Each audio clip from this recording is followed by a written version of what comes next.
Prashant Kishore, who is advisor of Stalin, I am given to understand, he is seriously working for Rajni to float a third front.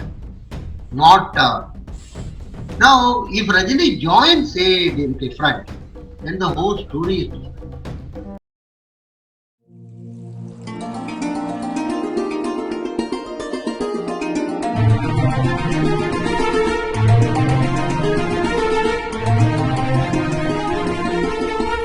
Viewers, Tamil Nadu politics is in for some dramatic developments, or so we think.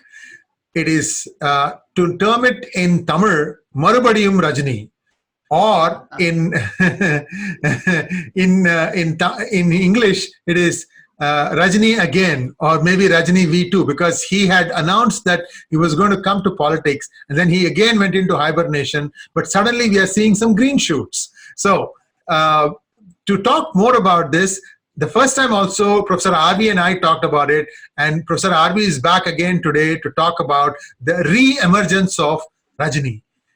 Professor RV, welcome to PGurus channel. So thank you very much.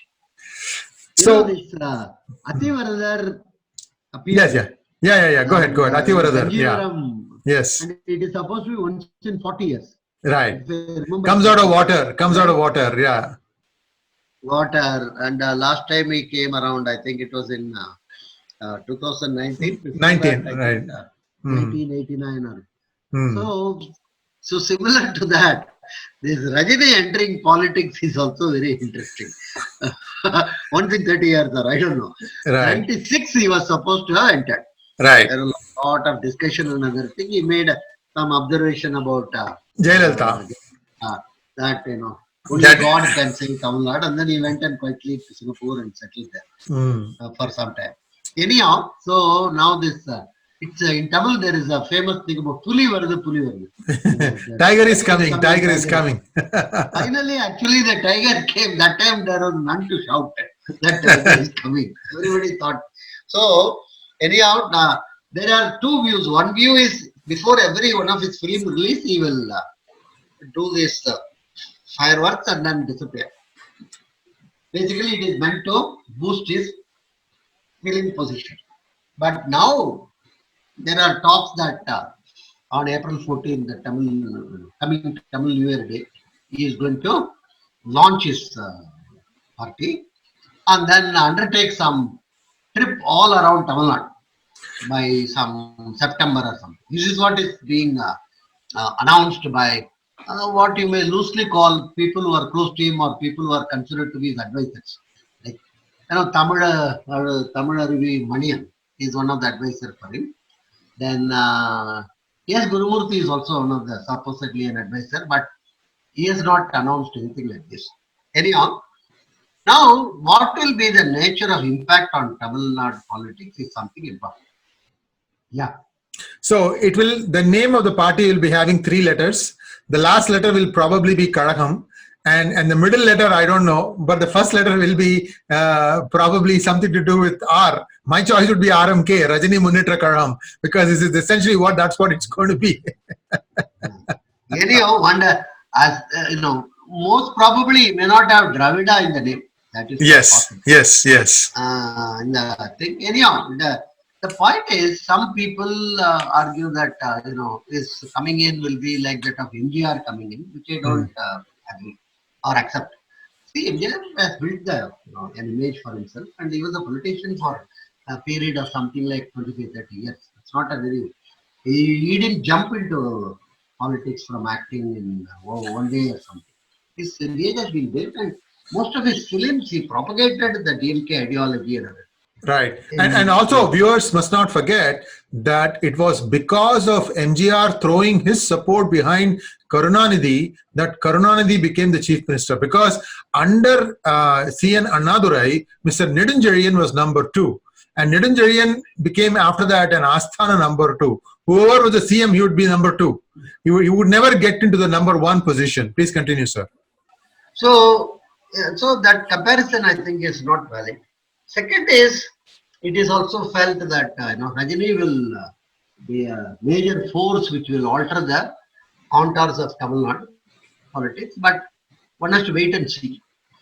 First point is, Rajani, of course, has talked openly about Anmiga Arasya, that is spiritual political leadership.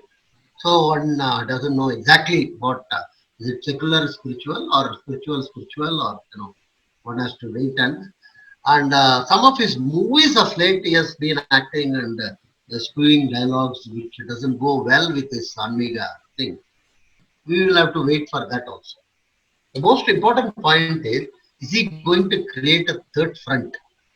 There are some reports which suggest that PMK is having some negotiation and or PMK is having some talks with him, and maybe other outfits like Tamil Manila Congress or some of these smaller Hindu Makkal Kachi or some of these smaller outfits may go along with him and other things. Some reports suggest that he would like his outfit, whatever it, to contest 180 seats out of 234. The remaining 54 he will offer to other people. And also some reports suggest that he may not be very inclined to have BJP as part of his outfit, but he may give some seats to them in the end as Who? BJP. BJP. Some Okay. sort of discussion. Anyhow, all these things are in the realm of speculation, one can call it. Now, point is, you see, there is a fixed number of votes for DMK, right? Which it has been getting for a long period of time, varying between say around 25%. That's what they call Uday Surya votes. It's always for them. Incidentally, on its own, it has never gained any majority in assembly for last, I think, if I remember correctly, 25, 30 years. Even when they were ruling, they were not ruling it as a majority. That's why Jayalalitha always used to comment on it as a minority government. It was but supported from outside by all these other groups. They never accommodated them inside the cabinet. But and the second is they have never ever stood election DMK on their own. From 1967, they have always been part of a coalition or a front or something. And after winning, in the earlier days they used to win on their own majority. Later days they were not. So nearly 25, 30 years, they have, 25 years, they have not never won any majority on their own. First point. Second is uh, they have always been in coalition with some groups or other. They have never stood alone. So currently they have Congress with them as one of the major things. Then there are some smaller outfits, this Vidudalai Siruthaigal and that Vaiko group and all these things. Now the third front idea came up last time also with Vijayakanth was supposed to be leading it. These communists all encouraged him and this Vaiko went and put on shawl on. When Vaiko goes and put a shawl on somebody, you can be very sure that fellow will be decimated in election. Vaiko is I call the Tamil Nadu Hungary. You know, my Hungarian colleague, one professor told me very interesting thing. Is that 1,000 years of history, there have been so many wars in Europe. Any particular front or coalition Hungary supports, they always lose. So he used to jokingly say many groupings and kings and princesses they would see to it that Hungary support the other side. That is the most important. So Vaiko is Tamil Nadu Hungary. Is called in the colloquial Hindi Panoti is sort of a bad luck, correct? Drishti or a bad luck. He touches finished. So I hope Rajni doesn't have him in his grouping or whatever. So this third front idea was floated by Vaiko. He suddenly announced this Vijaykanth to be the CM in waiting or whatever you call it before the poll. And it got, everybody knows, it got really nothing in the poll. Prior to that, earlier period, actually Vijaykanth had a respectable number of MLAs in it. He had some 38 or something. He had a falling out with Jayalalitha, right? He had a falling out with Jayalalitha. That much later. Point is, this third front idea has not worked so far. Mainly, it is a two fronts. That is rising sun on one side and two leaves on the other side. That's all. And anything other than that, even the two leaves, there were some thing to remove Jayalalitha and other thing. Nothing worked. She consolidated her position. And same way in this side, raising then some things were there, but nothing happened. Karunanidhi consolidated his position. Now, the third front has to come, assuming under see Rajani. Rajani has two possibilities. One is giving support to AAD because that's the nearest pole for him from the point of view of spiritual politics, and also his trends and tendencies. And I do not think it will be appropriate or it will be easier for him to go and support this DMK front. So that is over. So either he support the AADMK front or he floats his own front. If he floats his own front, what are the implications? You see, the rising DMK front always used to get around 25 plus minus. Some people will say 30, some people will say, but definitely 25. They have got percent of support they have got. Who will go and vote for Rising Sun, irrespective of whatever happens? For them, it is in the old days, people used to go and vote for the chapter of Congress. That's all. It doesn't matter. On the other side, same way, around 25%, the MGR fans and their remnants and two leaves, they will go on vote for. So what happened in Tamil Nadu? Remaining is the undecided or what you may loosely call a middle groups. Who they go and support will finally tilt the balance between the two fronts. So if assuming Rajini floats the third front, he may corner some, I will not say he will not corner anything at all. He may corner some vote, maybe 15% or something. Not more than that, according to me. Because all his fans and other things are all above 40, not below 40. The younger groups are all split between various other film actors and other things. We will just come to that now. So in which case, the advantage will go to Stalin. Because good number of people who vote for him might have also voted for ADM. Because the Stalin group is never going to come and vote for it. So if he floats the third front, chances of Stalin will improve significantly. Prashant Kishore, who is advisor of Stalin, I am given to understand, he is seriously working for Rajini to float a third front. Not now, if Rajini joins ADMK front, then the whole story is different. They will sweep actually. But under what conditions he will join is very, because if he has his own ambition of becoming CM, then ADMK has to go with that, which is very difficult because ADMK, whatever said and done, have built the party in every constituency, in every mohalla, in every village. They have got members and aspirants and other. Rajini doesn't have such a huge built-up widespread network. Yes, that takes time. Yeah. So the AIDMK is not going to give up all that thing and say, okay, you become or anything like that. They may agree provided Rajini agrees for AIDMK CM and Rajini becomes some sort of a Margadarsha or something, some advisor, which I don't think is possible. Some of the Rajini followers genuinely believe they will split AIDMK. I think it is dreaming like anything. Long time before, you remember OPS went and fasted and other things. Finally, he got some 10, 12 MLAs only with it.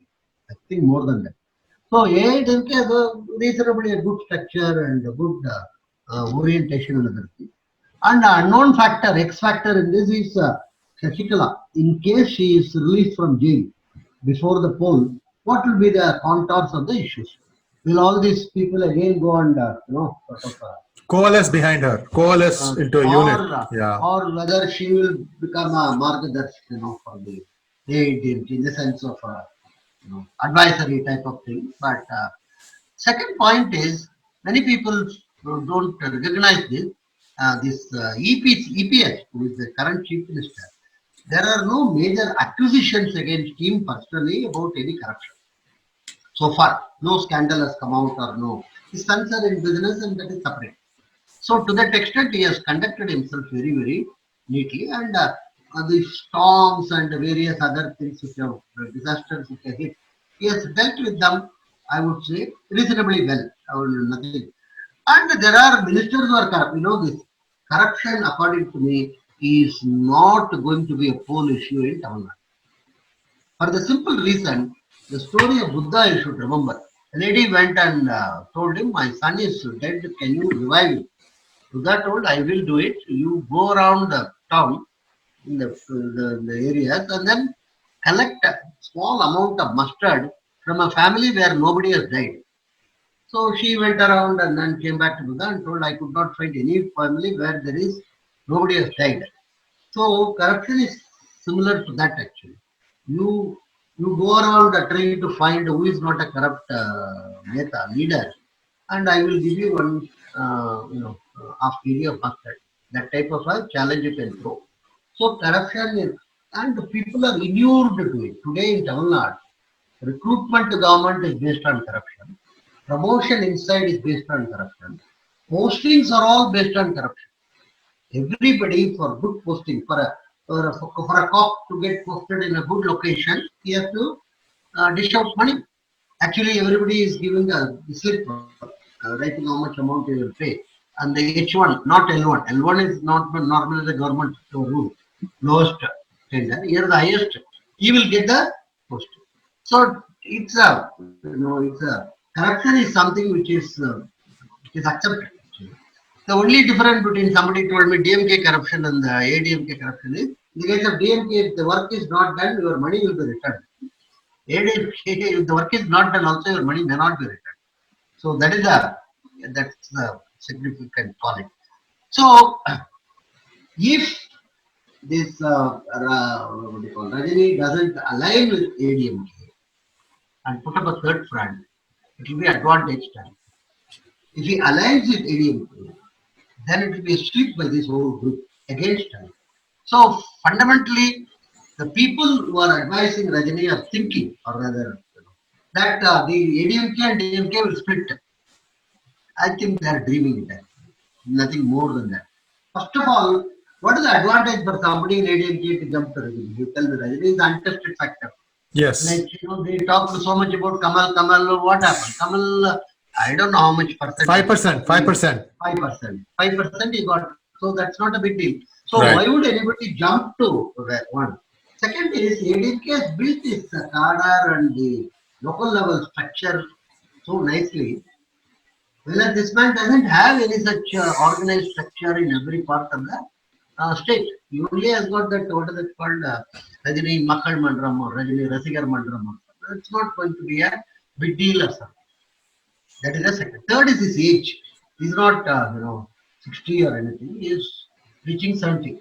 So how much he will be able to campaign strenuously across the state, mobilize people and other thing is something which is to be waited and seen. So the splitting of ADMK as a proposition, I don't think is going to be easy. Even if that happens, then also there will be a ADMK, which will stand for election, two lists, and there will be this DMK, in which case also the advantage will go to Stalin. So one has to be extraordinarily clear strategically what is required. You want to defeat DMK, eradicate it. And as far as the ADMK, these people again and again mouth the same slogan. Both the, what is the difference between ADMK and DMK? I would say the significant difference is all the ADMK ministers I find with Vibhuti and Kumkum. You show me one DMK leader with Vibhuti and Kumkum with courage. No. And when it was offered to Stalin, he rejected it actually. He rubbed it off immediately. AIDMK, if you ask me honestly, is a soft Hindutva. What represented? He has got all the qualification to be a soft Hindutva. He doesn't rub anybody on the wrong side. He is not against Hindu festivals or something, which is celebrated by DMK as holiday only, not as festival. He aligns with the common view that our new year should start in April, 60-year cycle. While the other view which is propagated by DMK is a linear one, that is, there is no cycle. This view of 60-year cycle comes out of your belief in terms of birth and rebirth. Nobody seems to understand the significance of some of these things. Anyhow, so AIADMK stands for soft Hindutva. Much better bet will be for Rajni to support that outside, take up a role of a Margadarsh Mandal or whatever you call it, senior advisor, super advisor, decide in terms of if he jumps and if he wants to become CM, and like his advisors are suggesting, to have a third front, it's going to be disaster. As far as winning the polls are concerned, and it is going to be advantage talent, and that is what Prashant Kishore is doing. He wants a third front, which is sort of reasonably powerful, not very powerful or anything, which won't, but which will help Stalin, which won't defeat Stalin. So the people who are formulating policies and other things have to be very clear what do they want. That's the first fundamental question. You want Stalin to go. And once the DMK is defeated this time, significant amount of that E.V. Ramasamy Nayakar's virus can be eradicated after that. None of these ADMK fellows are talking so much about Ramasamy at all. EVR. Only DMK people are hardcore EVR people. Comes this ADMK is mostly with MGR and Jayalalitha. And the day MGR went to Mukambika in the if I remember late 70s or early 80s, before he floated his party, much before he floated his party in the 70s. That day, EVR philosophy has been what one can call, so to some extent, it has been put into the burial, not fully. Then so many other activities of NDR and other things put one nail, two nail, and another. So if Stalin is defeated in the coming poll decisively, then it will put that whole nail on it, because it will take long time for him to come back, because already they are not in power for 10 years. Right. And they are not going to be in power at the center also, under various permutation combinations. Right. Kejriwal this time has not invited all these people for his swearing in, I am told. I see. And like in the past, where all of them stand and raise their hand, and right. holding other fellow's hand, which one holding other fellow's hand because he is worried he may put his hand in his pocket.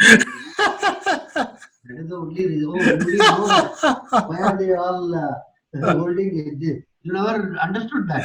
Everybody is jibba. Everybody has got a big percent of cell phone inside the jibba packet. So he is worried. That fellow's hand is not up. It may be inside. So that drama is not going to be there this time, I am told. So Stalin's, is reaching a cul-de-sac, and he should be encouraged to dash against the cul-de-sac blindly instead of. So this will be my, and of course if he doesn't come, that's a totally different story. He can be outside and he may give one or two sentences and whom he want to support. So if he comes, most important, it should not be a third front. It should be part of a anti-Stalin front, broader front maybe. In which case you won't be aspiring to stand for 180 seats in a. Maybe he shouldn't even stand in the sense of having a role. He should be a what one can call an advisor type of. Somebody told, I do not know how much all these things are true, that he is highly indebted. He has to meet a lot of debt obligations of earlier borrowings and other things. So from that point of view, he can support from outside.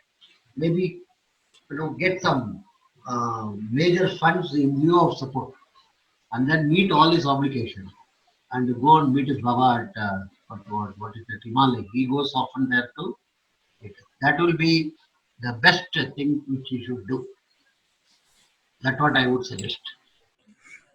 Well, we have, as always, offered some unsolicited advice, but more or less we are on the money. And whenever we come up with these predictions, and we'll have to wait and see what Mr. Rajnikant decides to do. Don't forget After to. That we will have more discussion on whatever he has decided to do. On that, we will have. Yes. Right. And weighing the pros and cons and decisions and so on and so forth. Right. And viewers, please do not forget to subscribe to PGurus. And if you can find it in your heart, please donate to us. PayPal.me/PGurus. Thank you very much. Right. Thanks a lot.